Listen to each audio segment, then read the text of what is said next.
வணக்கம். ஆகாஷவாணி.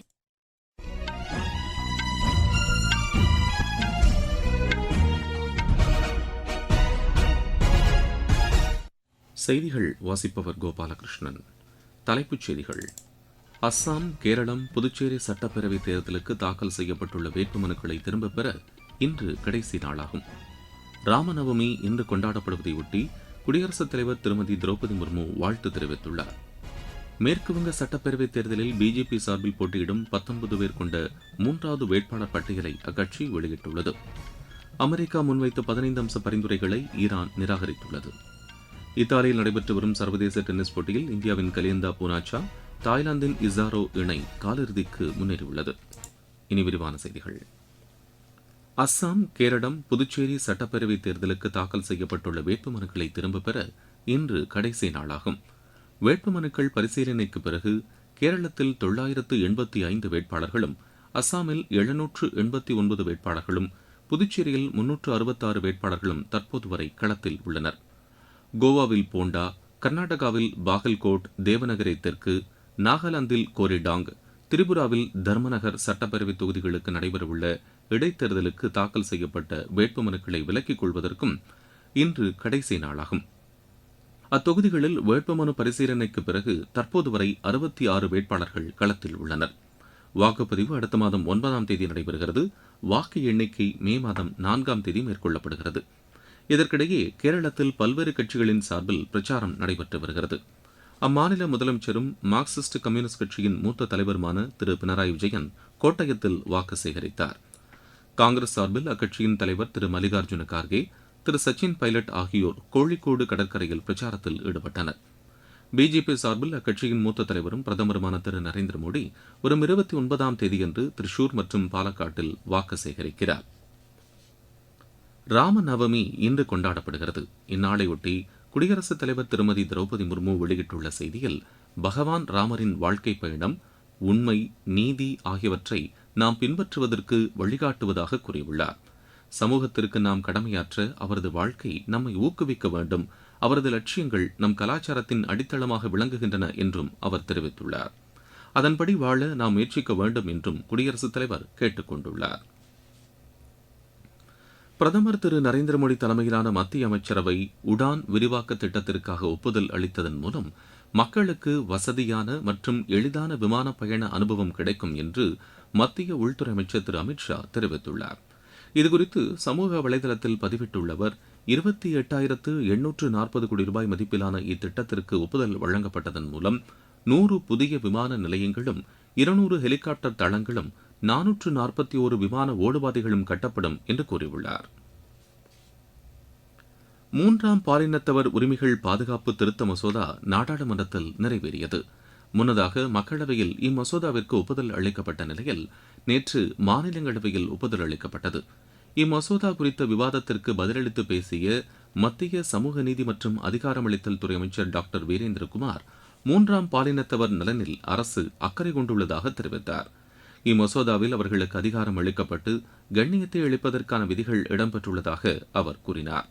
3ஆம் பாலினத்தவர்களை சமூகத்தின் மைய நீரோட்டத்திற்கு கொண்டு வரவும், அவர்களுக்கு எதிரான பாகுபாட்டை தடுக்கவும் தேசிய ஜனநாயக கூட்டணி அரசு பல்வேறு முயற்சிகளை மேற்கொண்டு வருவதாக அமைச்சர் டாக்டர் வீரேந்திரகுமார் குறிப்பிட்டார்.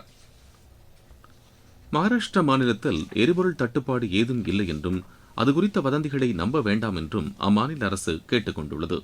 ஷங்லி, சதாரா, ஜால்னா, யவட்மால் உள்ளிட்ட பல்வேறு மாவட்டங்களில் எரிபொருள் தட்டுப்பாடு புரளி காரணமாக அங்குள்ள பெட்ரோல் நிலையங்களில் எரிபொருள் வாங்க மக்கள் நீண்ட வரிசையில் காத்திருப்பதை அடுத்து அரசு இவ்வாறு கூறியுள்ளது.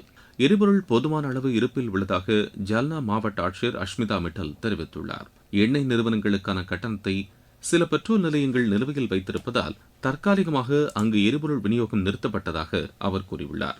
அதேபோல் சமையல் எரிவாயு சிலிண்டர் இருப்பு போதுமான அளவு உள்ளதாக யவட்மால் மாவட்ட நிர்வாகம் தெரிவித்துள்ளது. எனவே சமூக வலைதளத்தில் பரவும் தவறான தகவல்களை மக்கள் நம்ப வேண்டாம் என்றும் கேட்டுக் கொள்ளப்பட்டுள்ளனர்.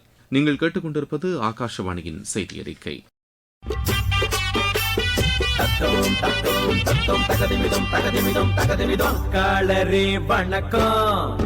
நீங்க வாக்களிச்சா நாடு செழிக்கும். வாக்காளரே வணக்கம். நீங்க வாக்களிச்சா நாடு செழிக்கும். வீட்டுக்காக எத்தனையோ கியூவுல நின்னாலும் நாட்டுக்காக நிக்கிற கியூவே பெருமையானதுங்க. ஓட்டு கியூவே பெருமையானதுங்க. வாக்காளரே வணக்கம், நீங்க வாக்களிச்சா நாடு செழிக்கும். ஏழை எளியோரும் மாற்றுத்திறனாளி ஓட்டு போட வாராங்களே. முடியாத முதியோரும் கிராமத்து மக்களும் தான் தவறாம ஓட்டு போடுறாங்க. இது நாடு தந்த உங்க உரிமை, ஜனநாயகம் காப்பது கடமை.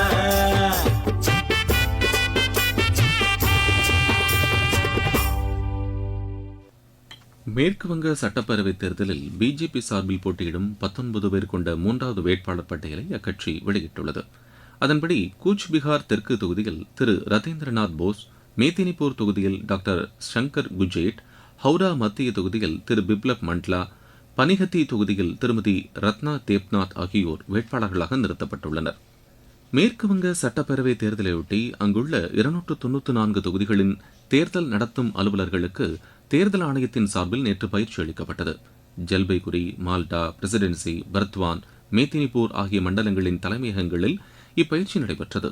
வேட்புமனு தாக்கல், பரிசீலனை, தகுதிகள் மற்றும் தகுதி இழப்புகள், தேர்தல் நடத்தை விதிமுறைகள், மனுக்களை திரும்பப் பெறுதல், சின்னம் ஒதுக்கீடு, வாக்குப்பதிவு மற்றும் வாக்கு எண்ணிக்கை உள்ளிட்ட அனைத்து நிலைகள் குறித்தும் தேர்தல் ஆணையத்தின் முதன்மை பயிற்சியாளர்கள் மற்றும் மூத்த அதிகாரிகள் விளக்கமளித்தனர்.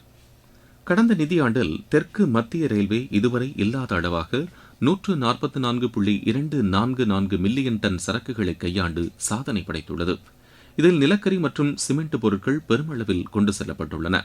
இரும்புத்தாது, உரங்கள், உணவு தானியங்கள், பெட்டகங்கள் மற்றும் இதர பொருட்களையும் பெருமளவில் கையாண்டுள்ளதாக தெற்கு மத்திய ரயில்வே தெரிவித்துள்ளது. அமெரிக்கா முன்வைத்த 15 அம்ச பரிந்துரைகளை ஈரான் நிராகரித்துள்ளது. இதையடுத்து மேற்காசியாவில் நிலவும் மோதல்களை முடிவுக்கு கொண்டு வருவதற்கான முயற்சிகளில் பெரும் பின்னடைவு ஏற்பட்டுள்ளது. அமெரிக்காவின் இந்த பரிந்துரைகள் ஏற்கக்கூடியது அல்ல என்பதால் ஈரான் அரசு அதை நிராகரித்து விட்டதாக அந்நாட்டு ஊடகங்கள் தெரிவிக்கின்றன. ஈரான் தனது அணுசக்தி திட்டத்தை குறைத்துக் கொள்ள வேண்டும், ஏவுகணை திறன்களை வரைமுறைப்படுத்த வேண்டும், ஹோர்முஸ் நீரிணையை சர்வதேச கப்பல் போக்குவரத்திற்காக மீண்டும் திறக்க வேண்டும் போன்ற கோரிக்கைகளை அமெரிக்கா முன்வைத்திருந்தது. இந்நிலையில் ஈரான் தனது 5 அம்ச பரிந்துரைகளை வெளியிட்டுள்ளது. அதன்படி ஆக்கிரமிப்பு மற்றும் படுகொலைகளை உடனடியாக முடிவுக்கு கொண்டு வருதல், எதிர்கால ராணுவ நடவடிக்கைகளை கைவிடுதல், போரால் ஏற்பட்ட இழப்பீடுகளை செலுத்துதல், ஹோர்முஸ் நீரிணை பகுதியில் ஈரானின் இறையாண்மையை முழுமையாக அங்கீகரித்தல் போன்ற கோரிக்கைகளை ஈரான் வெளியிட்டுள்ளது. இதற்கிடையே ஈரான் போரை நிறுத்த வேண்டும் என்று எப்போது விரும்புகிறதோ, தங்களது நிபந்தனைகள் எப்போது நிறைவேறுகிறதோ அப்போதுதான் போர் முடிவுக்கு வரும் என்று ஈரான் நாட்டு அரசு உயரதிகாரி ஒருவர் அந்நாட்டு தொலைக்காட்சியில் தெரிவித்துள்ளார். அமெரிக்காவுடன் ஈரான் நேரடி பேச்சுகளில் ஈடுபடவில்லை என்றும் அமெரிக்கா தமக்கு தாமே பேச்சுகளில் ஈடுபட்டு வருவதாகவும் ஈரான் உயரதிகாரி கூறியுள்ளார். அமெரிக்க அதிபர் திரு டொனால்டு டிரம்ப் சீன அதிபர் திரு ஷி ஜின்பிங் உடனான தமது சந்திப்பை மே மாதத்திற்கு ஒத்திவைத்துள்ளதாக அறிவித்துள்ளார். ஈரானுக்கு எதிராக அமெரிக்க ராணுவ நடவடிக்கையை அடுத்து இம்முடிவு மேற்கொள்ளப்பட்டுள்ளதாக அவர் கூறினார். பெய்ஜிங்கில் மே மாதம் 14 மற்றும் 15ஆம் தேதிகளில் சீன அதிபரை சந்திக்க உள்ளதாக திரு டிரம்ப் தெரிவித்துள்ளார். இத்தாலியில் நடைபெற்று வரும் சர்வதேச டென்னிஸ் போட்டியில் இந்தியாவின் கலியந்தா பூனாச்சா, தாய்லாந்தின் இசாரோ இணை காலிறுதிக்கு முன்னேறியுள்ளது. ஆடவர் இரட்டையர் பிரிவு காலிறுதிக்கு முந்தைய சுற்றில் இந்த இணை 6-4, 6-3 என்ற செட் கணக்கில் நெதர்லாந்தின் ஜார்னோ ஜான்ஸ், செக் குடியரசின் டேவிட் போல்ஜாக் இணையை வென்றது. மீண்டும் தலைப்புச் செய்திகள். அஸ்ஸாம், கேரளம், புதுச்சேரி சட்டப்பேரவை தேர்தலுக்கு தாக்கல் செய்யப்பட்டுள்ள வேட்புமனுக்களை திரும்பப் பெற இன்று கடைசி நாளாகும். ராமநவமி இன்று கொண்டாடப்படுவதையொட்டி குடியரசுத் தலைவர் திருமதி திரௌபதி முர்மு வாழ்த்து தெரிவித்துள்ளார். மேற்கு வங்க சட்டப்பேரவைத் தேர்தலில் பிஜேபி சார்பில் போட்டியிடும் 19 பேர் கொண்ட 3வது வேட்பாளர் பட்டியலை அக்கட்சி வெளியிட்டுள்ளது. அமெரிக்கா முன்வைத்த 15 அம்ச பரிந்துரைகளை ஈரான் நிராகரித்துள்ளது. இத்தாலியில் நடைபெற்று வரும் சர்வதேச டென்னிஸ் போட்டியில் இந்தியாவின் கலியந்தா பூனாச்சா, தாய்லாந்தின் இசாரோ இணை காலிறுதிக்கு முன்னேறியுள்ளது. இத்துடன் இந்த செய்தி அறிக்கை நிறைவு பெறுகிறது. எமது செய்திகளை சமூக வலைதள பக்கங்களில் ஏர் நியூஸ் சென்னை என்ற முகவரியிலும், ஆர் நியூஸ் சென்னை என்ற யூடியூப் சேனலிலும் உடனுக்குடன் அறிந்து கொள்ளலாம்.